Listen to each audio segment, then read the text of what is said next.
The Trump administration dropped a bomb on Harvard University. On April 14, 2025, they froze a whopping $2.2 billion in grants. They also froze $60 million in contracts. This sent shockwaves through academia.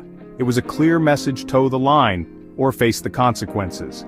This wasn't the first time Trump targeted universities. He previously cut $400 million from Columbia University.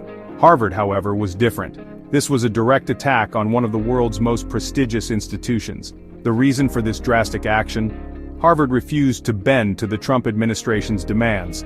These weren't mere suggestions, they were ultimatums. Trump wanted sweeping changes, affecting everything from admissions to student activism. The funding freeze was a power move. It was designed to put immense pressure on Harvard. Would they cave under financial duress, or would they stand their ground? The nation held its breath, waiting to see who would blink first. Trump's demands were far-reaching and invasive. He wanted to control how Harvard ran its institution, from the inside out. First, he demanded merit-based admissions and hiring. This was widely seen as a dog whistle, aimed at reducing diversity and favoring certain groups. Next on the list was an audit.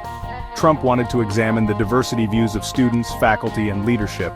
This demand raised serious concerns about privacy and academic freedom. It felt more like an inquisition than an audit. Trump also targeted student activism. He demanded a ban on face masks, specifically aimed at pro-Palestinian protesters. This was a blatant attempt to stifle free speech and silence dissent. He also wanted to shut down diversity, equity, and inclusion programs. These programs, designed to promote inclusivity, were deemed unacceptable by the administration. The demands went further, dictating how Harvard should handle student groups. Any group promoting criminal activity, violence, or harassment would lose recognition and funding. This vague definition could be used to target any group critical of the administration. Finally, Trump demanded cooperation with federal immigration authorities. This would force Harvard to report foreign students for even minor infractions. This demand instilled fear in the international student community. Harvard's response was swift and defiant. President Alan Garber issued a statement rejecting Trump's demands outright. He called them a political ploy, designed to undermine academic freedom and university self-governance. Garber argued that no government should dictate what universities teach, who they admit, or who they hire. He emphasized that Harvard has a long and proud history of academic freedom. This freedom was non-negotiable. Garber also refuted Trump's justification for the funding freeze. The administration claimed that Harvard was not doing enough to address anti-Semitism. Garber countered by pointing to the university's extensive reforms. He stated unequivocally that anti-Semitism has no place at Harvard. Harvard's refusal was a watershed moment. It sent a powerful message. Academic freedom is not up for negotiation. The university was willing to fight, even if it meant losing billions of dollars in funding. Harvard's stand against the Trump administration ignited a firestorm.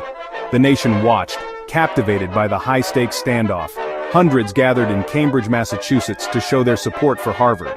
They held signs that read, "Protect academic freedom and hands off Harvard." Alumni groups rallied behind their alma mater, urging them to fight back against Trump's overreach.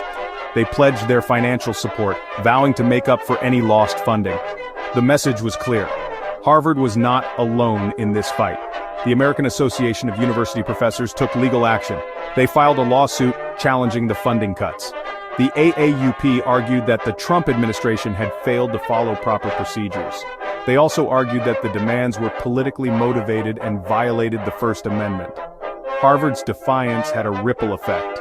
Other universities, emboldened by their stand, began pushing back against the Trump administration's intrusions. The battle for academic freedom had begun, and Harvard was on the front lines. Don't forget to hit that like button and subscribe for more updates.